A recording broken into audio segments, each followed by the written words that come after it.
Bonjour à toutes et tous, vous écoutez First Print, votre podcast comics préféré pour une nouvelle émission du format Super Friends, qui est le podcast qui va à la rencontre des personnes qui font vivre la pop culture et la culture comics et bande dessinée par leur travail. Et vous le savez, on aime bien recevoir les gens qui font de la BD dans l'émission, et même quand c'est de la BD française, parce que on s'autorise tout, on n'a pas de limite, c'est notre ligne éditoriale. Et aujourd'hui, on vous parle d'un projet qui est sorti récemment chez Comics Initiative, qu'on avait déjà abordé dans notre front page quand il était en financement sur Ulule. Ça s'appelle Seul l'ombre. C'est un ensemble de courtes histoires d'horreur avec Corberan, Rurik Salé à l'écriture et Pascal Millet au dessin. Pascal Millet qui a d'ailleurs fait la couverture variante de Colder chez Comics Initiative, que je vous encourage à prendre si ce n'est toujours pas fait. Et pour en parler aujourd'hui, on a le plaisir d'accueillir Rurik Salé avec nous. Salut Rurik. Salut, comment ça va? Ça va très très bien. Je suis vraiment très content de t'avoir dans ce podcast, outre pour parler de cette bande dessinée, parce que je suis un énorme fan d'horreur. Les gens qui nous écoutent régulièrement, je crois, le savent. J'ai mon partenaire qui n'est pas ici aujourd'hui, mais qui dit souvent que je suis quelqu'un de bizarre à cause de mes goûts cinématographiques. C'est vrai. T'as l'air, ouais. Et merci. Je vais prendre ça comme un compliment. Et le fait est, c'est que t'as un gros rapport avec l'horreur, puisque t'as été chez Mad Movies, t'as fait des chroniques vidéo chez eux. Tu fais aussi ça maintenant sur Internet aussi, t'as été acteur aussi dans des films de genre, enfin bref, toi et le genre et l'horrifique, c'est quand même quelque chose. Et justement, on va commencer par parler de toi au départ, puisque t'es jamais vu dans ce podcast pour le moment. Ouais. Donc est-ce que tu peux un petit peu te présenter pour celles et ceux qui ne te connaîtraient pas, s'il te plaît? Écoute, effectivement, aujourd'hui mes activités sont, on va dire que c'est trois points: acteur, musicien et scénariste ou auteur. Alors scénariste de bande dessinée aussi dans des livres, auteur de livres et acteur et compositeur. Alors compositeur pour le film, pour l'image, pour le cinéma, ou musicien sur scène aussi avec Jean-Pierre Calfon par exemple, avec Banane Métallique, avec mon groupe Fugo Dal Bronx, voilà. Donc en gros le cinéma, la musique, l'écriture, c'est mes trois pôles. Et avant tout ça, je me suis étouffé avec ton café tout à l'heure, je tiens à le dire quand même, j'ai failli mourir. C'était pas volontaire. Et avant tout ça, j'ai effectivement pendant longtemps été journaliste en musique et en cinéma, donc dans Mad Movies, dans Impact, dans L'écran fantastique, Toxic, Arden Heavy, tout ça. Le magazine Metaluna aussi qu'on avait fondé avec Jean-Pierre Puters, qui était le créateur de Mad, voilà. Et puis au bout d'un moment, j'avais la sensation d'avoir fait un peu le tour de mon histoire dans la presse. Et comme j'avais toujours été acteur, toujours été musicien et toujours écrit depuis que j'étais tout petit, petit à petit, naturellement, c'est devenu mes activités principales, en fait. Voilà. La presse, c'était un super passage. J'étais super content. Avant ça, j'avais fait des fanzines. Enfin, voilà, c'était une suite normale. Et maintenant, je suis plus, on va dire, dans le côté créatif depuis une dizaine d'années. Voilà. Okay. Et dans ce côté créatif, de toute façon, même dans la façon dont t'abordais le genre et l'horreur dans la presse, c'est quand même aussi quelque chose qui reste très proche de tes activités, que ce soit même dans les productions dans lesquelles tu joues. Ouais. L'horreur pour toi, c'est quoi? Qu'est-ce que ça a d'important en fait en tant que genre narratif? En fait, moi, j'ai pas d'obsession pour un genre ou un autre. C'est-à-dire, je sais que dans le milieu du genre, souvent, on a une sorte de défiance vis-à-vis du cinéma dit. Je vais même pas dire d'auteur parce que ça veut rien dire, tu vois. Laugier pour moi est un auteur, Pascal Laugier, alors qu'il fait des films estampillés horreur, mais j'aurais tendance à dire le côté un peu auteur dans le sens de pièces cuisine, des gens qui parlent de leur couple, etc. On n'aime pas ce cinéma-là. Et du côté du cinéma un peu plus intimiste, on n'aime pas trop le cinéma d'horreur. Ce sont des genres qui se regardent un peu en chien de faïence. Et moi, j'aime bien en fait tous les genres de cinéma, comme toute la musique. Quand on me dit mais toi t'écoutes plutôt quoi comme musique? Moi j'écoute tout. Ça va du jazz à bashung, du métal à la musique contemporaine. Enfin, vraiment, la musique c'est la musique. C'est comme le cinéma. Donc j'ai pas d'obsession pour l'horreur en soi, mais ce que j'aime bien dans l'horreur réellement, c'est la folie un peu qui s'en dégage, et le fait que tu puisses vraiment déraper et partir vers des trucs vraiment bizarres. Par exemple, quand Michael Haneke fait le film Caché, qui est un film avec Juliette Binoche et Daniel Auteuil, tu te dis bon voilà, ça va être, mais il dérape et il tombe dans des moments horrifiques qui sont tellement intenses, tellement fous que ça te choque. Et donc l'horreur a ce côté choquant, provoquant, qui est hyper intéressant. Moi j'aime bien, on en parlait un peu hors émission, le sens de la provocation. Je trouve que c'est important, le fait de pouvoir faire chier un peu le monde, de pouvoir déranger, de pouvoir choquer. Donc ce qui veut dire bousculer, déranger, choquer, ça veut aussi dire faire réfléchir, c'est-à-dire faire bouger les normes, faire bouger les codes, quitte à ce que tu reviennes sur ton point de vue initial. Mais si tout le monde va bien, si tout le monde dit ce qu'il faut, montre ce qu'il faut, bah finalement rien n'évolue, rien ne réfléchit, personne ne réfléchit à son statut, à la vie, à ce qui est bien, ce qui est pas bien. Alors que l'horreur a cette fonction de faire un peu chier, d'électrifier les choses et je trouve de faire réfléchir. Et de provoquer. Et comme disait Christophe Lambert dans un discours de fin quand il était président de Gérard May, il disait le cinéma fantastique, c'est aussi la manière pour les gens qui n'ont pas beaucoup d'argent de raconter des histoires, de faire des métaphores, d'arriver à parler de plein de choses d'une manière un peu folle, mais sous couvert d'une espèce d'atmosphère fantastique et réelle, etc.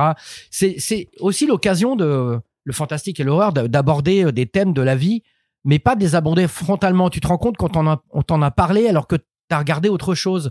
Bon, l'exemple le plus con, le plus banal, ce serait Zombie, quand tu vois les mecs qui vont aller faire les courses dans le supermarché, tu vois, ils se moquent des gens qui vont aller acheter de la farine ou du Coca-Cola par paquet de 28 parce qu'on leur a dit que c'était la crise. Bon, ça, c'est très banal comme exemple, mais c'est l'exemple parfait. C'est-à-dire que Romero, il a filmé 40 milliards de films de zombies, mais il a toujours raconté des choses sur l'être humain à travers ça. Et je trouve ça très intéressant. C'est aussi une manière pour les auteurs d'amener un public dans les salles qui veut du fun, entre guillemets, et qui se retrouve avec finalement parfois un message, une idée cachée derrière le fun. Alors que si on t'avait dit c'est un film qui transporte un message, bah tu serais peut-être pas allé, ça t'aurait fait chier. Alors que là, en fait, il t'arrive et il pénètre en toi sans que tu t'en rendes compte, si je peux me permettre le champ lexical. Mais sinon, d'une manière générale, c'est aussi un amour pour tout ce qui est apocalyptique, tu vois, le métal, le rock, l'horreur, le porno aussi sont des distorsions de genre un peu plus respectables. T'as le rock and roll, bon voilà, c'est un peu cool, puis le métal, c'est tout d'un coup c'est un peu plus brillant. C'est la distorsion d'un genre normal. T'as le métal et après t'auras le black metal et voilà, après, les trucs encore plus. Là, tu peux rentrer encore dans des trucs. Mais tu vois, Gojira, je sais pas si c'est encore le cas, mais Gojira, pendant 50 millions d'années, Gojira, plus grand groupe de métal en France de l'histoire. Bon, les victoires de la musique, ça a pas de sens, on est d'accord, mais ils ont jamais été nominés. Alors peut-être qu'ils l'ont été maintenant, alors que c'est des mecs qui tournaient avec Metallica. Donc tu vois, tu sens que ce sont c'est des genres. L'horreur, le métal, c'est des genres qui quand même dérangent et qui sont pas considérés comme faisant partie quand même du vrai sérail. Au César, il y a eu des films d'horreur incroyables en France, ne serait-ce que pour leurs comédiens ou leurs comédiennes. Jamais tu les as vus au César. Ça reste quand même des genres de voyous. Le métal, l'horreur.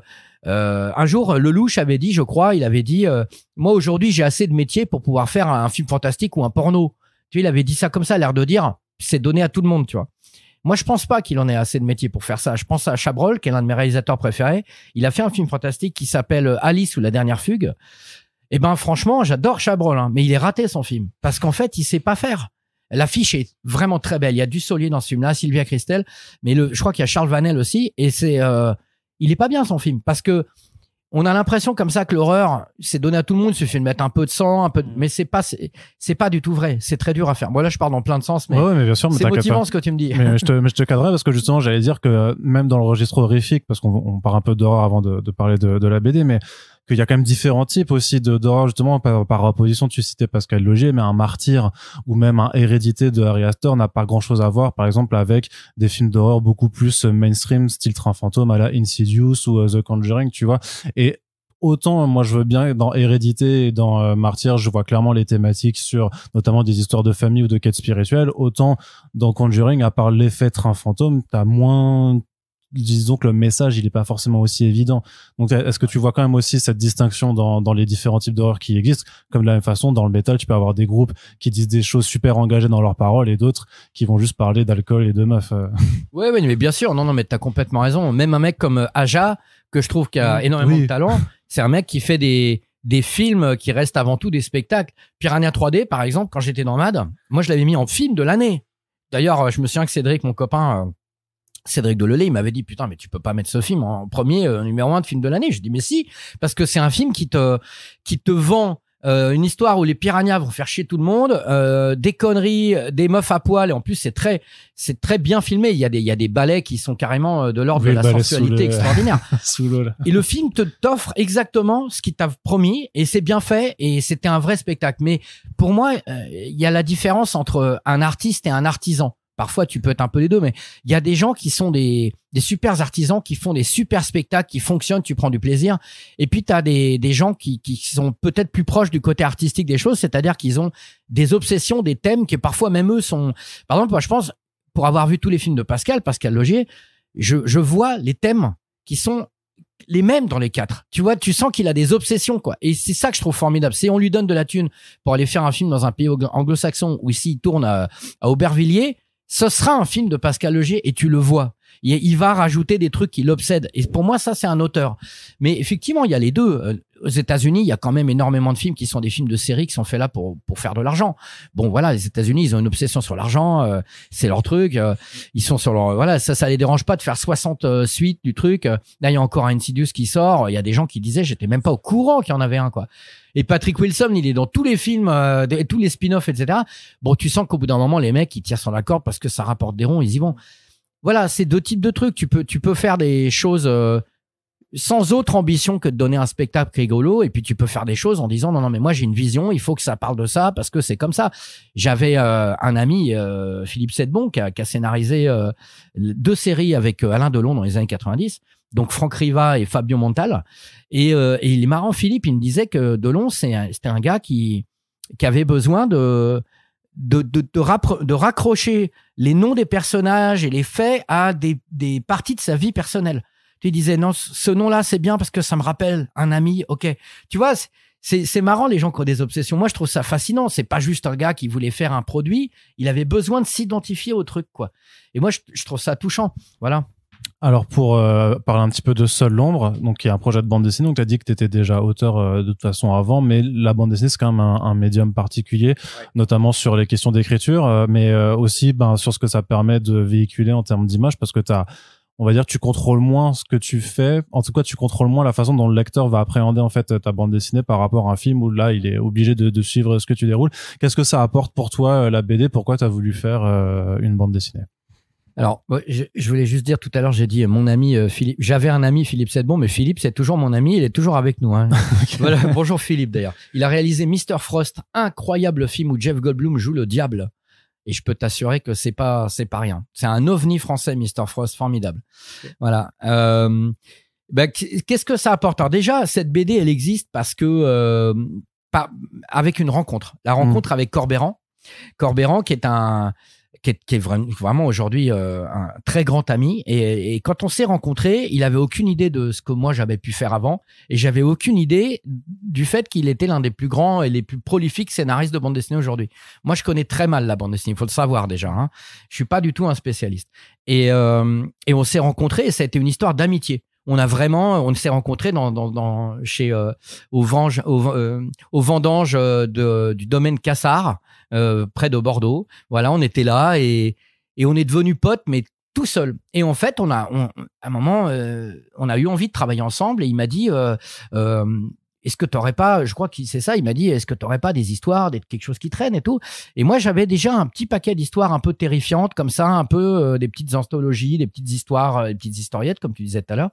Et du coup, j'ai ressorti ça, j'en ai réécrit aussi un petit peu, on a un peu fait une sélection là-dedans et on a demandé, on a choisi de se lancer dans cette aventure-là. Cet album scelle notre amitié et le début de notre collaboration qui continue puisqu'on a fait d'autres choses depuis. Et notamment une histoire dans Metal Hurlant 7. Exactement, qu'on a fait bien après, mais qui est sorti avant. Voilà. Donc c'est vraiment le truc qui. C'est les œuvres de l'édition et des. Voilà, c'est ça. Des projets comme ça. D'ailleurs, on fait une BD, on fait une autre BD, Corbeyran et moi et Nicolas aussi, le dessinateur, dans un des prochains Metal aussi, qui est encore mieux que celle-ci, je trouve. Ok. Ouais, vraiment. Donc là, tu spoil parce qu'ils l'ont pas encore annoncé. Voilà. Tu vas avoir des amants noirs qui vont venir à ton démission. Non, d'odieux. C'est avec Jean-Pierre Dionnet. C'est ça, il va venir tout colère. Bon, ça va, je vais pouvoir m'en tirer. Et non, mais en fait, ce que ça apporte déjà, ce qui est très marrant, c'est que dans un scénario de bande dessinée, le scénario est 10 fois plus précis qu'un scénario de film. C'est-à-dire que si tu donnes un scénario à un réalisateur, tu vas lui dire voilà, scène 1, et tu décris ce qui se passe. Voilà, le mec marche, il va à la porte, il revient. Dans un scénario de bande dessinée, il y a écrit gros plan sur la main, plan large, machin et tout. Et un réalisateur, si tu lui donnes ça, il va dire non mais attends, c'est moi le réalisateur, qu'est-ce que tu viens me faire chier dans le scénario en m'expliquant les plans qu'il faut que je fasse. Dans le scénario de bande dessinée, tout est écrit. Vraiment, plan large, plan moyen, machin, gros plan, tout, mais tout. C'est ça, je savais pas ça, tu vois. C'est d'une précision incroyable. Et le dessinateur, lui, en fait, son travail, c'est vraiment de mettre ça en couleur, de trouver, il peut trouver effectivement des angles quand c'est pas précisé, des déformations, des machins, voire suggérer en disant, bah là, il y a 2 cases. Est-ce qu'on ferait pas une seule case? Et vraiment, nous, avec Seul l'ombre, on a marché avec Corbéran et Pascal Millet, on a vraiment été un trio, un vrai trio. On échange tous les jours. Encore tout à l'heure, on s'envoyait des conneries sur Messenger. On a vraiment travaillé ensemble, mais vraiment main dans la main. C'est vraiment pas, tu vois, comme ça arrive des fois, un coloriste qui est en Pologne, un dessinateur qui est en Espagne et personne se voit. Nous, vraiment, ça a été vraiment un travail uni. Et je dirais même avec Michael, qui est éditeur de Comics Initiative, qui est vraiment un mec qui d'abord nous a vraiment fait chier sur rien. C'est-à-dire que jamais il a imposé son point de vue d'éditeur qui a juste besoin de poser ses couilles et de dire un truc pour dire un truc. Jamais il a imposé un truc qui était improbable ou qui était inutile juste parce qu'il avait le pouvoir de le faire. Jamais il a fait ça, Michael. Il a vraiment été, il nous a accompagnés dans ce projet. Il a vraiment été avec nous. Et c'est pas un discours corporate, hein. C'est-à-dire que la BD, elle est exactement comme on l'a voulu. Ça, c'est incroyable. Je peux t'assurer que c'est pas toujours comme ça que ça se passe, hein. Mais alors, Michael, lui, il nous a vraiment laissé choisir le titre, l'illustration que tu vois là, tout. Il n'y a pas un truc où on dit ouais, j'aurais pas fait comme ça. Il n'y a pas un truc comme ça. Donc c'est déjà incroyable. Donc il y a vraiment une espèce de liberté. On a une liberté artistique et je pense qu'on avait envie, on l'aurait mal vécu sinon. Voilà, je sais plus quelle était ta question. Je rebondis sur 2 choses. Sur le fait que tu dises que les scripts sont forcément détaillés. Après, c'était votre façon de travailler parce que je sais qu'il y a quand même d'autres scénaristes qui sont moins dirigistes par rapport à ça ou qui vont juste dire ce qui se passe, mais qu'après sur la composition et des cadres et tout ça, c'était pas obligé en fait de tout détailler. Mais donc c'est au moins ça me dit comment vous l'avez travaillé là-dessus. Et après aussi sur votre liberté créative, que forcément le fait d'aller aussi dans une maison d'édition indépendante et de le faire en financement participatif, donc aussi en soumettant, si tu veux, au fait que ta BD est précommandée, en tout cas validée par des gens que ça intéresse vraiment, ça laisse aussi cette liberté-là aussi de dire, de toute façon, les gens, en fait, ils ont vraiment posé leurs sous pour avoir le travail que vous leur montrez, en tout cas que vous proposez dans l'intention, et que justement, derrière, l'éditeur, il va pas dire, ah non, en fait, on va la faire comme moi, j'en ai envie, parce que les gens, en fait, qui vous ont soutenu, n'ont pas signé pour ça. Oh, mais crois-moi, tout est possible. Tout est possible. Tu as toujours un mec, tu sais, l'ego et le pouvoir, c'est des sacrées bestioles. Et tu peux avoir à n'importe quel niveau d'indépendance ou même de très, très grosses productions, tu peux avoir des mecs qui vont t'imposer leur point de vue à des très petits niveaux d'indépendance ou des mecs très puissants qui vont te laisser libre. Je pense que ça n'a rien à voir avec ça. C'est une question de point de vue. Non, t'as des gros producteurs de cinéma ou des gros éditeurs qui sont qui laissent libre cours, qui dit vas-y, et puis t'as des tout petits indés qui veulent tout contrôler. Ça a vraiment rien à voir avec le côté d'indépendant. Par exemple, le film House qui ressort en salle là, qui s'appelle House, japonais.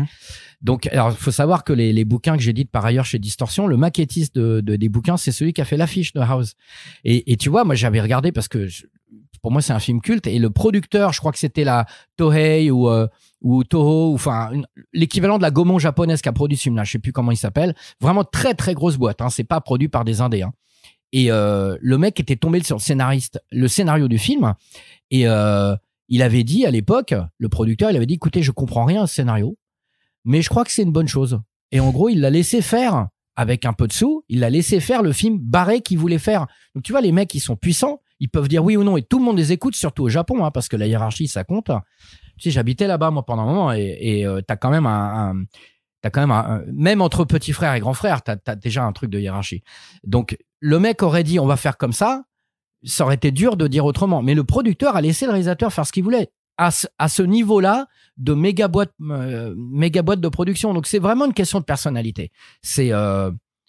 Tu serais surpris de voir que dans des petites boîtes indépendantes rigolotes, il y a des despotes, quoi. Alors, c'est toujours. Donc, c'est pour ça que je tire mon chapeau à Michael, franchement, hein. Honnêtement, vraiment, merci à lui de nous avoir fait la BD, nous avoir laissé faire la BD qu'on a voulu faire. Alors justement, Seul l'ombre, c'est pas une histoire, c'est pas un roman graphique ou un premier tome d'une série, c'est vraiment un recueil donc de petites histoires et de tailles différentes aussi. J'avais déjà vu dans votre interview de présentation que vraiment vous vouliez pas vous normer en fait sur la longueur d'une histoire, que c'est vraiment à chaque fois que de toute façon il y avait un sujet pour telle ou telle histoire, en fait, vous laissiez la liberté, en fait, de dire, ça prendra 10 planches ou 20, quoi que ce soit. Justement, comment est-ce que tu as construit un petit peu ces histoires? C'était avec Corberan et Pascal, du coup, pour décider qu'est-ce qui fait, en fait, qu'une histoire d'horreur, du coup, est du bon format, à la bonne longueur. Déjà, le truc, puisque tu parles de longueur, faut savoir qu'entre Pascal, Eric et moi, il y a une grosse différence de longueur, puisqu'il y en a un des trois qui a un très petit sexe, et l'autre qui a un très gros sexe. Non, mais ça c'est une réalité physique. On peut rien contre ça. Je suis pas en train de dénoncer. Mais au niveau de la longueur, puisqu'on parle de longueur, donc c'était vraiment en fonction de l'histoire. On s'est dit tiens, il y aurait besoin d'une page en plus. Oh tiens là, je pense qu'on peut s'arrêter là.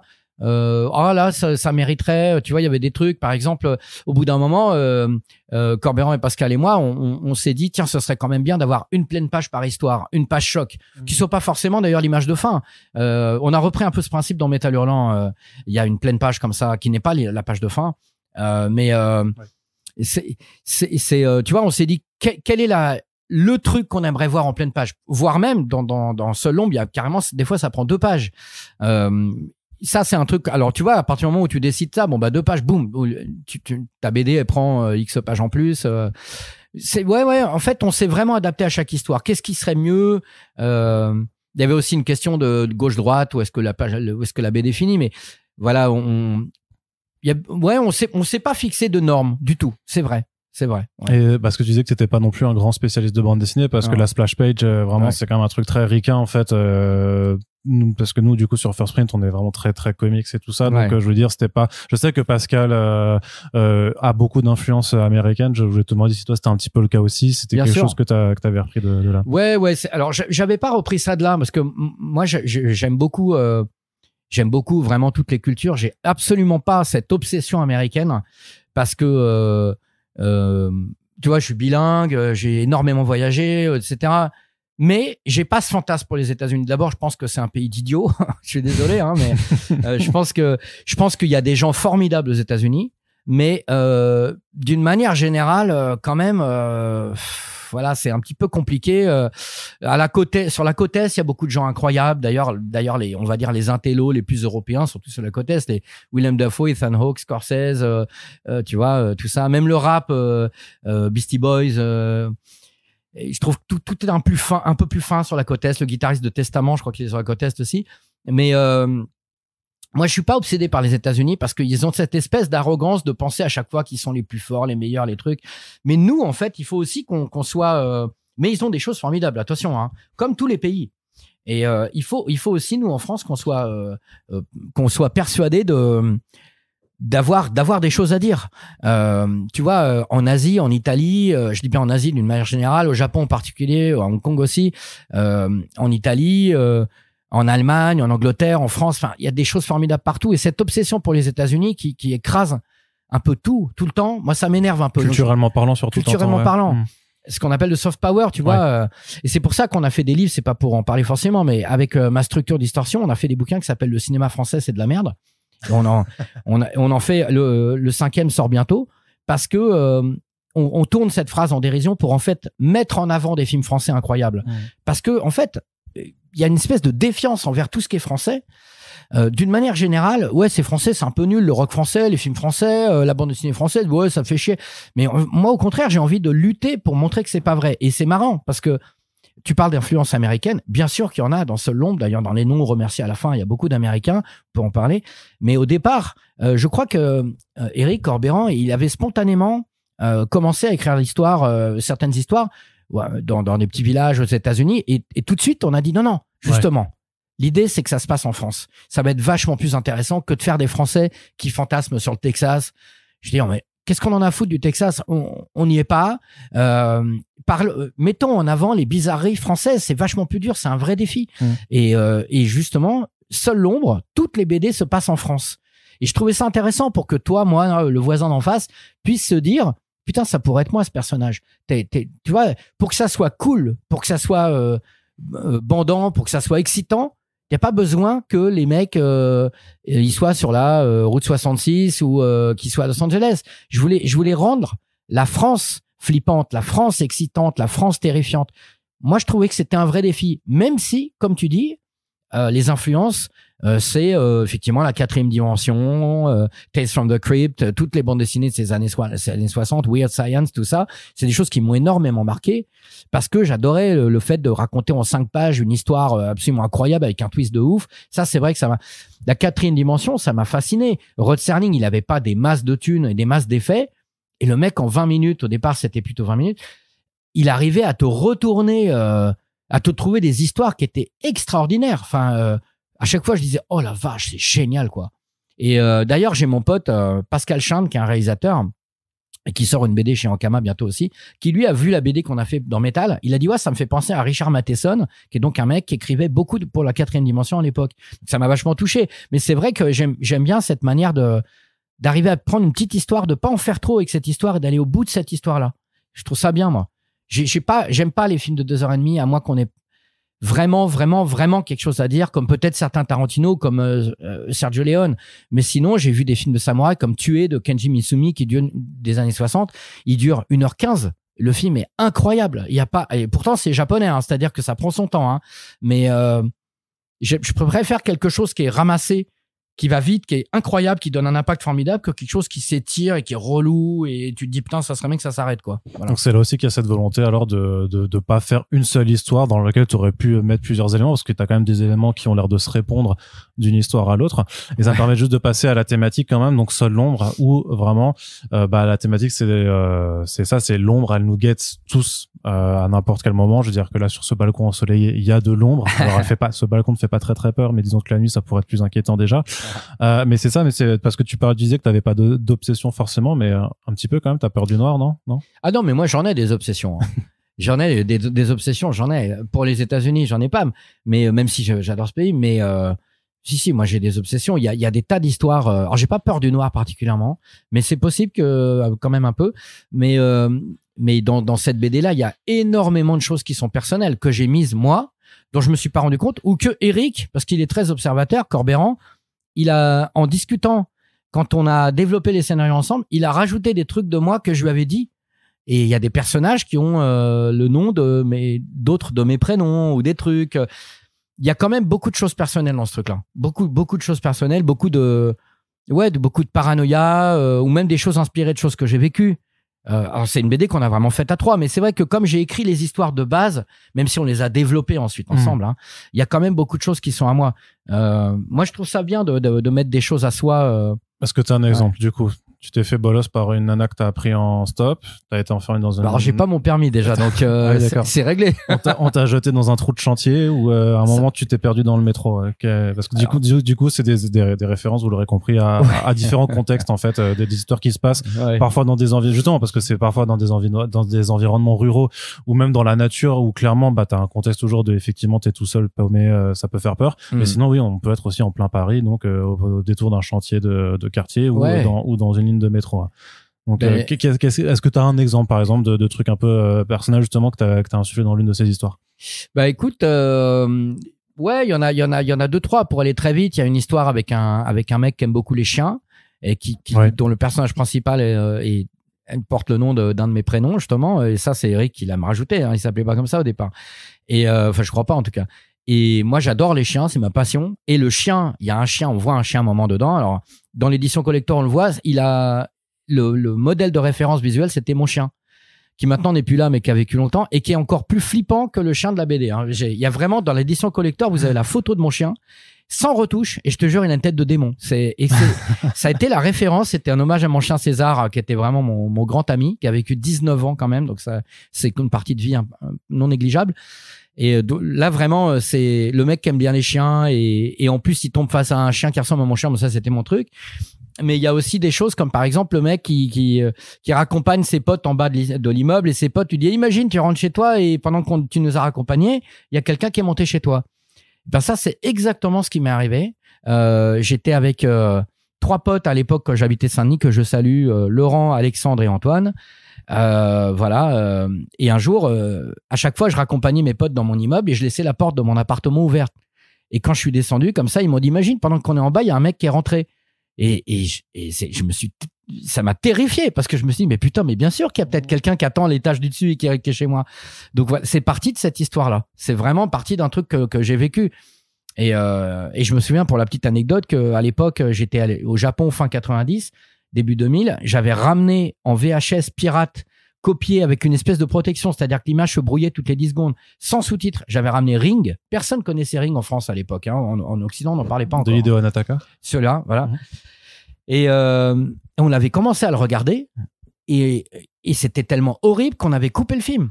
Et on n'en pouvait plus parce que ça nous terrifiait. Et j'avais ce soir-là pas voulu les raccompagner en bas. J'avais dit, vous laissez la porte ouverte, moi je vous raccompagnerai pas. Voilà. Enfin, il y a plein de petits trucs comme ça où il y a ça et il y a aussi qu'est-ce que je voulais dire, je sais plus. Enfin bon, il y a plein de trucs personnels. Je me souviens même plus des histoires, mais je vais regarder l'album là. Mais oui, bien sûr qu'il y a plein de trucs personnels. Il y a plein de trucs personnels. Qu'est-ce qu'il pourrait y avoir encore je sais pas trop. Oui, il y a aussi l'histoire du rieur, le mec qui va qui cherche l'inspiration. Cherche l'inspiration. Voilà, donc il va dans une maison. Ça fait un peu miserie aussi vers certains aspects du coup. Mais... Ben, en fait, j'allais dans l'appartement d'une partie de ma famille qui est au pied des pistes et des pistes de ski, et je voyais cette fenêtre, cette espèce de Velux avec de la neige la nuit pendant que je dormais. Et je me disais, imagine, tout d'un coup, tu vois la neige qui est grattée et quelqu'un qui te regarde, qui est sur le toit et qui te regarde, quoi. Et je me suis dit, putain, et c'est de là qu'est venue l'histoire, quoi. Ça, t'as vraiment la peur de l'inconnu. Mais après, le truc, c'est que, enfin, je sais que moi aussi, personnellement, l'idée de tu dors la fenêtre ouverte et d'un coup, tu te réveilles, il y a quelqu'un qui te regarde par la fenêtre, je pense que c'est quelque chose qui peut faire bien sûr peur à énormément de gens, quoi. Mais justement, comment on fait? Parce que tu choisis il y a différents types d'horreur dans Seul l'ombre. Donc là, on parle, par exemple, de la peur de l'inconnu, parfois de l'inconnu réel, c'est-à-dire du rien, du vide. Ouais. T'as des monstres qui apparaissent aussi, mais voilà, c'est quoi un petit peu sur quelle corde jouer pour faire peur en bande dessinée, parce que ça passe beaucoup par le visuel, ça peut aussi passer par l'atmosphère, et voilà, et forcément entre le rendu vraiment très net d'un monstre ou alors quelque chose de beaucoup plus abstrait, c'est pas la même chose pour réussir à déclencher une émotion chez le lecteur. Donc vraiment, comment tu choisis un petit peu les différentes formes de peur dans tes histoires? En fait, pour moi, même comme au cinéma, tu vois la couverture, là, on voit cette espèce d'œil qui regarde un chemin. Pour moi, c'est vachement plus flippant qu'un espèce de monstre avec 12 000 tentacules. Ça m'a jamais autant fait flipper que la terreur. Il y a un film qui s'appelle La planète des vampires de Mario Bava, qui a quand même été ripé. Alien, c'est un rip-off de La planète des vampires, faut le savoir quand même. Hein. C'est vraiment le vaisseau qui appelle à l'aide sur une planète. Ils arrivent et en fait, il n'y a pas de vaisseau, les mecs sont plus là. C'est déjà la base d'Alien, hein, alors que c'est un film des années 60. Mais le film, bon, il est ce qu'il est. Mario Bava, c'est un grand mec, hein, le masque du démon, etc. Voilà. Mais il y a une séquence, je me souviens, je l'avais vu à Cinéma de Quartier,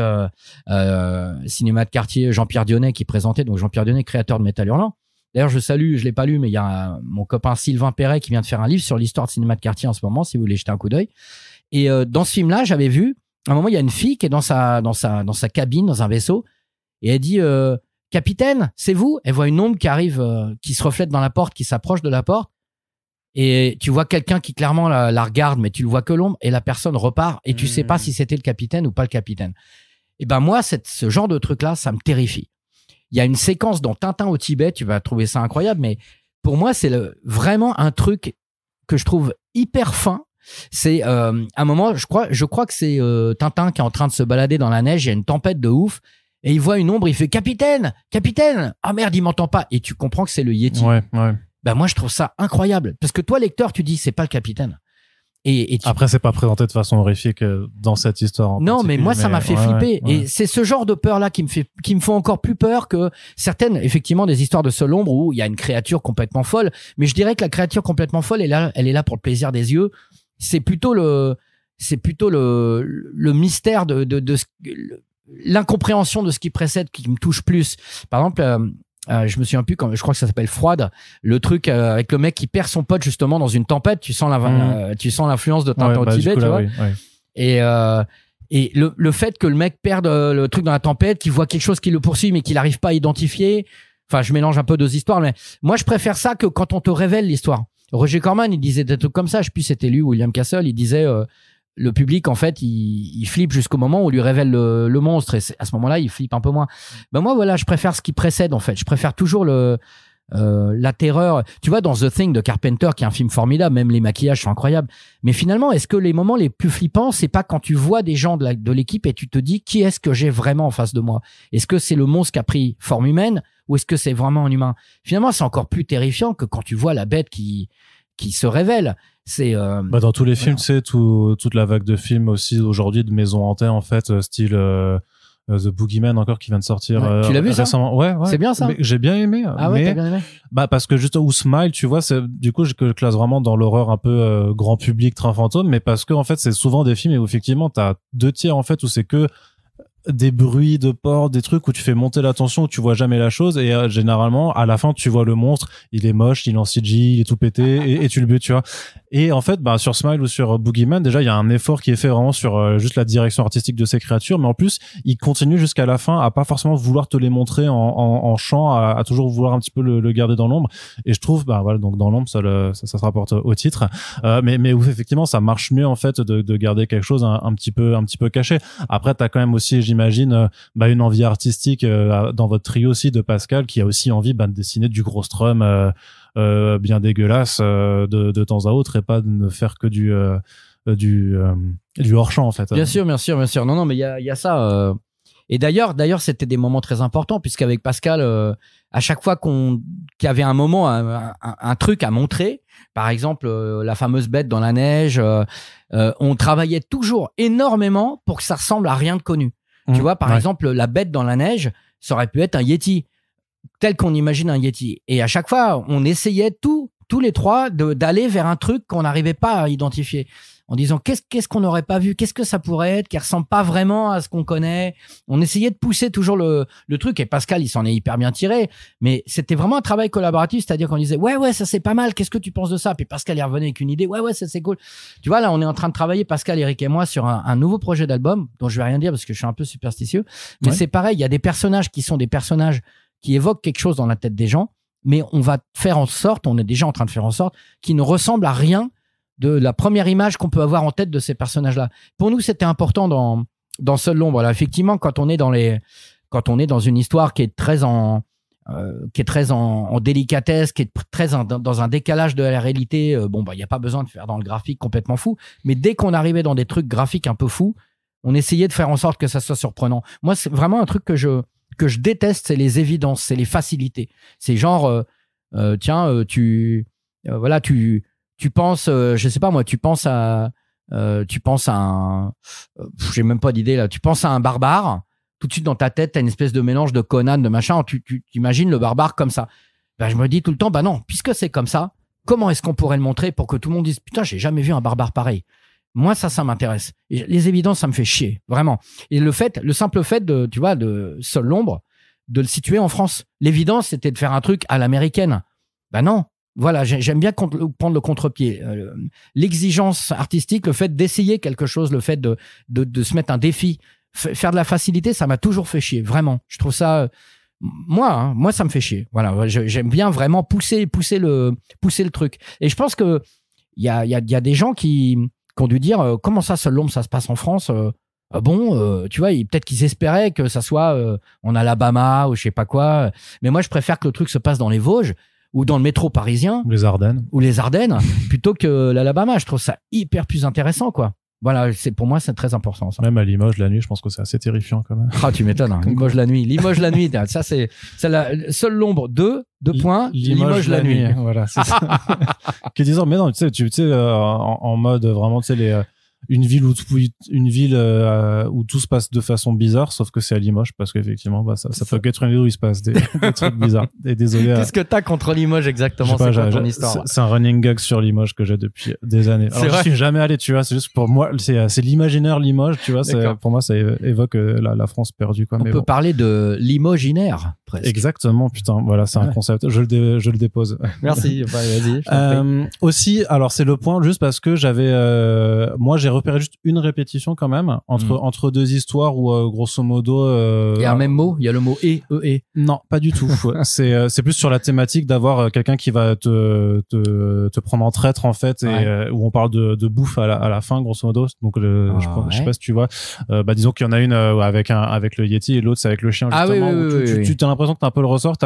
Donc là-dessus c'était je vais pas dire que tu te répètes parce que ce serait méchant, mais j'ai quand même vu une similarité un petit peu. C'est quelque chose auquel il faut faire attention de toute façon aussi quand tu proposes des cours d'histoire, de pas avoir non plus les mêmes fins, on va dire, ou le même ressort. Tu veux dire que notre bande dessinée c'est de la merde? Non, non, c'est pas dit. Alors si c'était de la merde, déjà j'aurais pas accepté.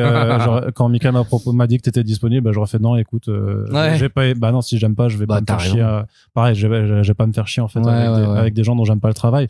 Mais c'était juste pour essayer de voir un petit peu est-ce que tu fais attention aussi dans l'écriture à vérifier que voilà, que ça soit pas forcément similaire, parce que sinon le reste du temps justement j'en reparlerai un petit peu après, mais justement t'as pas toujours une formule qui fait que ça se répète. En fait, je pense que si ces deux histoires étaient un peu plus séparées, ça se verrait moins. Du coup, moi je les repérais parce qu'en fait elles sont séparées que d'une seule histoire.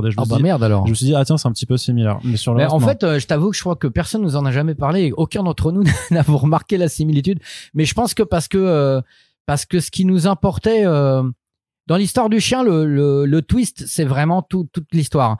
Mais moi, dans l'histoire du Yeti là, dont on parle, qui est pas vraiment un Yeti, mais presque, finalement le twist, il est accessoire pour moi. C'est plus le reste qui m'intriguait, qui m'interrogeait. Faut savoir que quand même, quand j'ai ramené les histoires à Eric au départ, il y en avait beaucoup qui avaient pas de fin. Ou alors je savais quelle allait être la fin, c'est dur le français, mais des fois je savais pas. Des fois je me disais écoute, ce début est mortel, mais qu'est-ce qu'on pourrait faire après? C'est dur de conclure une histoire aussi. Ouais, bien sûr. Alors nous on n'a pas fait gaffe. C'est vrai qu'il y en a deux qui se terminent par une sorte d'appétit féroce, c'est vrai. Écoute, c'est comme ça. Tu vois, finalement quand tu regardes, y a beaucoup de films. Tu vois, Carpenter, il fait presque toujours un peu le même film, décoré différemment. C'est toujours des histoires de lieux clos avec de la paranoïa, ou des gens qui rentrent dans les lieux comme Assaut ou Halloween, ou des gens qui sont pas qui sont ou qui veulent bien dire qu'ils sont, comme Invasion Los Angeles ou comme The Thing. Tu vois, il y a des gens qui ont des obsessions. Je pense qu'il y a des obsessions aussi qu'on a mis dans cette bande dessinée là. C'est pour ça qu'il y a des sortes de répétitions. Mais qu'est-ce que je voulais dire? Je sais plus du tout. Je voulais te dire un truc incroyable, mais j'ai oublié ce que c'était. C'est dommage. Tu m'as troublé là. On le mettra en post générique du podcast. Mais que au-delà parfois la répétition, parfois la répétition, ça peut aussi être une forme de renvoi ou de clin d'œil, ou même une forme, parce que même si les histoires sont séparées, c'est là où j'allais revenir, c'est que j'ai l'impression quand même que t'as parfois une forme de lore qui se dégage, comme le fait qu'à plusieurs reprises t'as des personnages qui montent du doigt. Tu sais pas ce qui pointe et tu comprends en fait plus tard qu'ils montraient certainement en fait quelque chose que l'autre protagoniste ne pouvait pas voir. Je sais pas si c'est aussi alors ça c'est marrant ce que tu dis. Non mais alors... parce que celui-là je l'ai remarqué vraiment, je dis putain, ça c'est peut-être un gimmick que tu essaies de placer, parce que ça renvoie une mécanique quand même qui est commune, celle de la pénombre, et que c'est comme ça que toi tu peux aussi t'amuser à la représenter. Tu veux dire les gens qui manquent du doigt?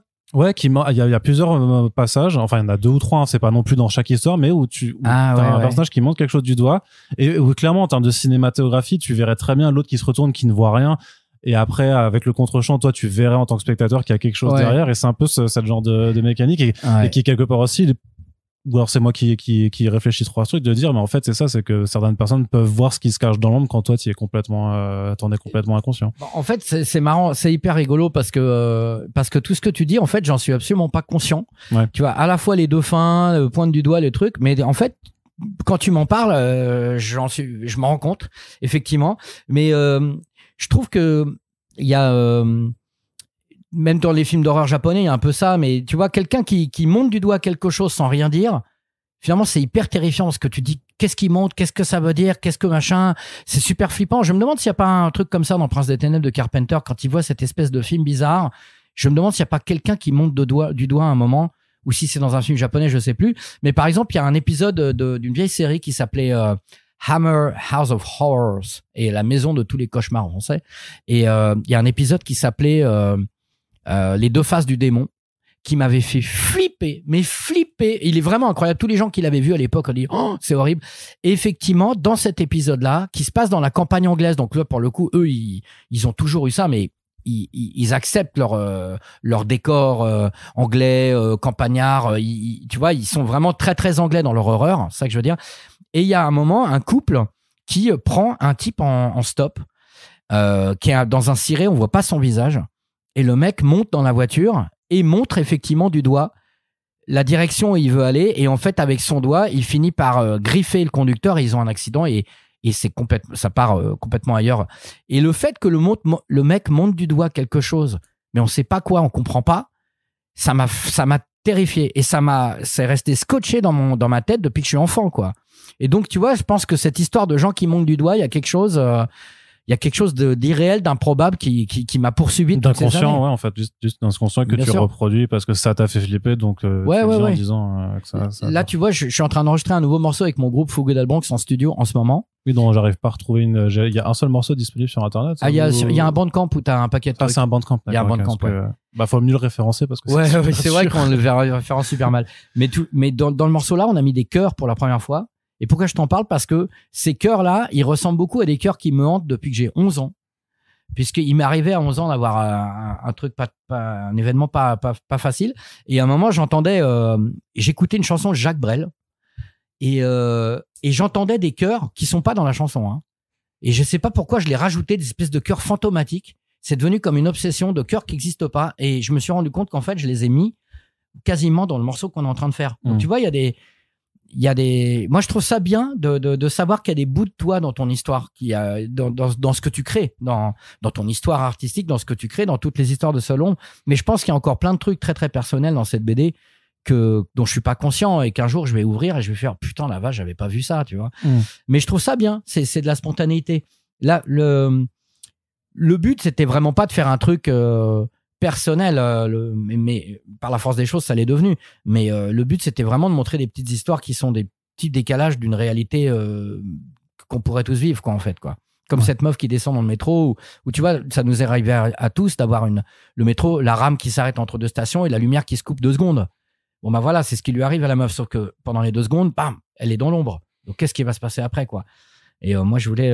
c'était tout le monde se dise, ça pourrait m'arriver, cette horreur, quoi. Voilà. Très bien, sauf dans les villes qui n'ont pas de métro, où du coup, les gens, ils vont lire, ils vont faire, je comprends pas. À Limoges, par exemple. Ouais, par exemple, c'est ça.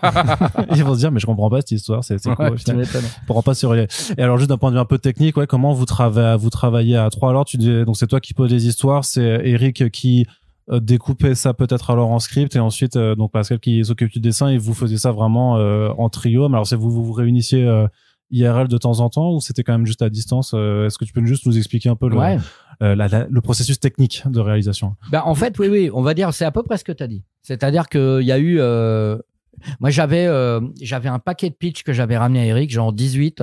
J'en ai même écrit spécialement. On parle bien de scénario, pas de brioche. Non, des brioches. Okay, j'avais ramené 18 brioches, il les a engloutis en une demi-heure. Et là, il m'a dit, est-ce que tu as un scénario? Donc, j'ai dit, tu viens de l'avaler, salopard. non, mais ça, c'était bien, ça. J'aime bien ça. Mais non, j'avais 18 trucs déjà écrits et j'en ai écrit en plus pour la BD. Et on a fait un peu un tri dans tout ça. Et en fait, effectivement, Eric, il a commencé à développer les trucs pour en faire, parce que c'était des petits traitements qui faisaient 5-10 lignes, tu vois. Des fois, on a parlé un petit peu de l'évolution et lui, il a un petit peu développé ça d'une manière très technique, parce que lui, Eric, c'est un mec qui a une technique de scénario incroyable. C'est-à-dire que il va toujours te trouver une articulation entre 2 éléments où tu sais pas comment on passe de l'un à l'autre. Il va toujours trouver un truc, toc, la bonne articulation qui fait que c'est complètement fluide. Il sait faire ça par cœur. C'est quand même le mec qui a fait genre 430 albums de BD et qu'on a fait combien qui sans doute sont pas sortis pour une raison ou une autre. Donc c'est-à-dire que 430 albums parus, je pense que tu commences à avoir une technique au bout d'un moment, quoi. Eric, c'est un mec qui sait exactement faire fonctionner une histoire. Et du coup, il développait un peu les pitchs que j'avais. Et ensuite, on retournait tous les deux dessus. On disait, ouais, peut-être que ça pourrait être ça. Peut-être que de la fin, ça pourrait être ça. On retouchait ça. Parfois, on gardait la fin qu'il avait amenée. Parfois, c'est moi qui avais amené une fin. Ou parfois, on retouchait la fin à 2. Et une fois qu'on était vraiment satisfait du truc, scénarisé, on filait ça à Pascal, qui avait déjà eu connaissance des histoires avant quand même, de toute façon. Et ensuite, on retravaillait avec Pascal. On disait, tiens, Pascal, je verrais peut-être plus ça comme ça. Vraiment, on a fait des allers-retours. On s'est finalement assez peu vu physiquement. On est dans 3 régions différentes. Mais on s'est vu. notamment pour la vidéo que tu as vue ensemble. Ouais. On a bien rigolé. Avec le chat et les bouteilles de bière. Exactement, voilà. Et voilà, mais on a fait énormément de visio, de trucs. On s'écrit quasiment tous les jours depuis 1 an et demi, tous les 3. Hein, tu vois, donc moi j'ai vu beaucoup Eric parce je me déplace beaucoup. Je vais encore le voir d'ailleurs demain soir. Je vais aller chez lui. Donc voilà, il y a eu quand même le maximum d'interactions humaines possibles. D'ailleurs, avant qu'on signe, j'étais allé voir Michael qui avait un stand à Quai des Bulles à Saint-Malo. J'étais allé le voir. On était allé parler tous les deux, vraiment pour qu'il y ait vraiment de l'humain dans tout ça et que ce soit pas genre 3 mails, ouais, salut. Il y a vraiment eu des interactions humaines au maximum des possibilités, quoi. Alors, parce que du coup, Voilà. c'est Michael qui est venu vous voir ou c'est vous qui avez proposé le projet à plusieurs maisons d'édition? Comment ça s'est passé Alors, je t'avoue dans le processus là on l'a proposé à plusieurs projets, à plusieurs maisons d'édition, ça c'est sûr. Mais alors, comment ça se fait? Peut-être qu'Eric était en contact avec Comics Initiative, ou alors c'est Pascal peut-être. Pascal a fait pas mal de couvertures. Ouais, donc c'est peut-être Pascal alors. Chez eux, ouais. Je pense que, franchement, j'ai un peu oublié, j'avoue. Mais je pense que c'est Okay. Pascal, ouais. Et du coup, ouais, il a été super cool. En plus, pour Michael, c'était cool parce qu'il fait beaucoup d'adaptations, pas que. Ouais. Mais il fait beaucoup d'adaptations. Et je pense que l'idée d'avoir du fantastique horrifique français fait en France, une création, c'était bien, quoi. Ouais, c'est pas la première, mais c'est vrai qu'il essaye d'alterner en fait vraiment entre adaptation et pure créa originale, mais forcément ça prend aussi plus de temps. C'est plus de temps puis plus d'argent parce que payer une traduction c'est un peu cher, mais alors payer 3 mecs qui créent un truc, mais en même temps c'est cool qu'un éditeur participe au renouveau des choses. Je veux dire, tu vois, moi j'aime pas la nostalgie, ça me fait chier. Après, faire en sorte que les œuvres soient disponibles, ça c'est essentiel. Mais toujours aller tailler, aller chercher dans les vieux machins des années 60, 70, 80. À un moment, il faut aussi que le schmilblick il avance, quoi. Et il faut que je dis ça, je blâme personne hein, parce que tout est difficile. Oui, puis tu citais Carpenter et Bava avant, donc quelque part tu cites aussi des choses d'il y a très longtemps. Bien maintenant. sûr, Carpenter, il continue maintenant, il fait de la musique. Ouais. Mais moi je suis vachement les artistes toujours jusqu'aujourd'hui. Tu vois, je suis pas du genre à dire ouais mais tel artiste c'était mieux avant, à moins que je le pense vraiment. Mais j'aime l'évolution des choses. Dépêche Mode, tu vois, j'écoute avec beaucoup de passion leur dernier album. Est-ce que j'aime bien, est-ce que j'aime pas, mais je vais pas dire de toute façon depuis Strip ils ont rien fait de bien. Ça je déteste ce genre de discours. Ouais, mais question piège, Dario Argento. Alors Dario, je suis allé voir son expo. Tu sais, moi je suis italien d'origine. Je suis allé voir leur expo à Turin. En plus, je suis de la région de Turin. Moi aussi. Tu l'as vu l'expo? Non, mais je suis aussi de la région de Turin. Non, c'est vrai. Ouais. Incroyable. Bon bah écoute, moi j'étais de Meana di Susa, qui est un petit village dans les montagnes là-haut là. Mais l'exposition Dario Argento à Turin, elle était vraiment. Enfin, ils ont un musée du cinéma, mais incroyable. Enfin, vraiment, c'est stupéfiant. On dirait le Petit Palais à Paris. Et il y avait l'exposition Dario. Alors, moi, j'ai pas vu au Calineri le dernier Dario. C'est vrai, honnêtement, même avec tout l'amour que je lui porte, c'est vrai que Dario, c'est pas toujours formidable ce qu'il fait maintenant. Mais après, je te cherchais juste sur le côté. Faut pas dire c'était mieux avant. Non, mais objectivement. Maintenant, je vais pas lui dégueuler dessus. Par exemple. Alors c'est vrai que ça date pas d'hier, mais son épisode Jennifer des Masters of Horror, moi je le trouve très bien. Ah oui, c'est cool, hein. Nono Sono, Le sang des innocents, je trouve ça vachement bien, qui est un film, alors je sais plus, fin 90, début 2000, fin 90. Je trouve ça très très bien. La musique de Goblin est incroyable, Max von Sydow est incroyable. Voilà, il a fait des choses un peu moins bien. Dracula 3D, c'est pas terrible. Voilà, c'est vrai que c'est un peu moins bien, mais bon. Voilà, ça c'est juste pour la vanne, t'inquiète. Non, mais j'essaie d'être objectif, mais par contre la nostalgie, j'aime pas du tout. Parce que la nostalgie, c'est aussi des gens bloqués dans une époque qui veulent se souvenir. Tu tournes en boucle. Ils tournent en boucle. Puis ils veulent s'accrocher à leur jeunesse et ils deviennent des vieux cons. C'est-à-dire qu'ils finissent par dire ouais, mais de toute façon aujourd'hui la musique c'est de la merde. Aya Nakamura ou Jules c'est de la merde. Bah je suis désolé, moi je suis pas fan de ces gens-là. Mais quand j'écoute, des fois, je dis, il y a des trucs marrants, il y a des trucs intéressants. C'est pas parce que c'est récent et que ça s'adresse à une génération qui est pas la mienne que je veux dire que c'est de la merde. Ça, c'est devenir un vieux con. Et c'est la dernière chose dont j'ai envie, quoi. Vraiment. Très bien. Alors, pour ouvrir un petit peu le podcast, tu as dit avant que vous alliez retravailler ensemble avec Eric et Pascal. Alors, je sais pas si c'est une suite forcément de Solon, parce que tu as dit que tu voulais pas non plus, t'étais superstitieux. Ouais. Mais c'est quand même un recueil où justement tu sens qu'il pourrait y avoir une suite. Est-ce que c'est quelque chose, on va dire, qui pourrait être dans les travaux ou pas? Eh ben écoute, avec le bon chéquier. Non, mais c'est même pas le délire. Non, mais oui, bien sûr. Je pense qu'on s'est posé la question de savoir, d'ailleurs, Eric, Pascal et moi, et Michael d'ailleurs, de savoir si on refaisait quelque chose, est-ce que ce serait un seul nombre 2, on va pas l'appeler comme ça, non. Ou quelque chose d'autre. Et le systématisme, ça nous intéresse pas forcément, Non plus, donc ouais. on n'était pas du tout parti là-dessus. Mais je pense que dans l'idée, ça pourrait se faire. Voir une démarcation, une sorte de reprendre un petit peu le concept, mais peut-être en l'amenant ailleurs. Je pense qu'on en a vachement envie. Je vois déjà des retours lecteurs parce que là, le bouquin a été précommandé, Ouais. mais il sort en librairie. Alors, faut le savoir. Et c'est pas une tricherie, hein. Il y a eu 666 précommandes. Et aucun d'entre nous n'en a rajouté une ou enlevé une. À la fin, Pascal et moi, on était sur la précommande. À la fin, on regardait. Le truc s'arrête à 666. Je me souviens d'avoir envoyé un message audio à Pascal en hurlant, en disant genre, mais c'est incroyable. On s'est arrêté à 666. Donc c'est un hasard. Mais tout ça pour dire qu'il y a ces gens qui ont reçu la BD déjà parce qu'ils l'ont précommandé et il y a les retours lecteurs qui vont nous arriver de la librairie. Mais les gens qui l'ont déjà reçu, ils commencent à dire, on en redemande, ce serait bien un truc comme ça. Parce que comme c'est une anthologie, donc je pense qu'on aurait envie de faire une suite. On aurait envie. S'il n'y a pas d'envie, on le fera pas. Enfin, moi, j'ai pas envie d'aller vers les trucs que j'ai pas envie de faire. J'ai toujours eu la chance jusqu'à maintenant. Tu parlais de toute la presse, le cinéma, tu vois, Mad Movies, tu vois, les films, la musique. Je n'ai jamais fait des choses que je renie. J'ai jamais vendu mon cul pour des mauvaises raisons. Jamais. J'ai toujours eu cette chance ou cette intégrité, ou j'en sais rien, de faire des trucs que j'aime. Et si on refaisait un volume, une démarcation de Seul l'ombre, ce serait parce qu'on en a envie. Et je pense qu'on en a envie. Donc, j'espère, je pense que ça arrivera à un moment. Très bien. Eh ben écoute, merci beaucoup Rurik d'avoir été présent dans ce podcast avec nous. Donc pour rappel, Seul l'ombre, c'est donc disponible en librairie chez Comics Initiative et c'est dans la collection Mavericks pour la somme de 23 €. Putain, c'est cher. Bah vu le format d'impression et tout ça, franchement, la vingtaine, c'est le prix Non, habituel. c'est même pas cher, honnêtement. C'est le prix. Ouais.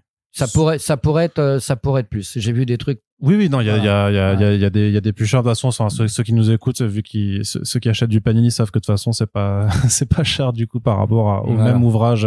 Chez Panini, c'est toujours bien d'avoir quelqu'un qui tire les prix vers le haut comme ça pour toi. Toi, quand tu sors ton truc, tu peux dire non, mais regardez, il y a plus cher à côté. Exactement. Mais de toute façon, c'est de la BD indépendante. Nous, vous le savez, on vous invite toujours à soutenir la création indépendante et le comics indépendant. Donc voilà, si en plus vous aimez la bande dessinée de genre, les trucs qui font peur avec de l'horreur dedans, je vous le recommande. Et en tout cas, Rurik, je te souhaite bonne continuation. Bonne clientèle, c'est ça que t'as dit. Non, bonne continuation, pour la suite, en espérant te revoir sur de la bande dessinée ou ailleurs. De toute façon, j'allais checker ton Bandcamp du coup pour pouvoir écouter plus qu'une seule chanson de ton groupe. Écoute, dans quelques semaines, je le dis pas encore parce que je suis un peu superstitieux aussi, je vais jouer dans une très grosse série et un film d'une femme très connue. Donc on aura l'occasion d'en reparler. La série a quelque chose à voir avec le genre. Très bien. Mortel, sachant que le podcast arrive dans les 24 heures, machin, peut-être que tu vas avoir un coup de karma là-dedans. Mais je n'en serai pas responsable. Si vous appréciez ce podcast et le travail des personnes qui viennent le présenter, on vous rappelle que vous pouvez nous partager tout simplement pour faire découvrir les émissions et donc les bandes dessinées que l'on vous présente dedans. Et si vous reste encore quelque chose après de passer en librairie, nous avons un Tipeee qui est ouvert H24 sur lequel vous pouvez nous apporter votre soutien. Merci à toutes et tous. Même si vous êtes de Limoges. C'est ça. Merci à toutes et tous de nous avoir écoutés et à très bientôt pour le prochain podcast. Ciao. Salut.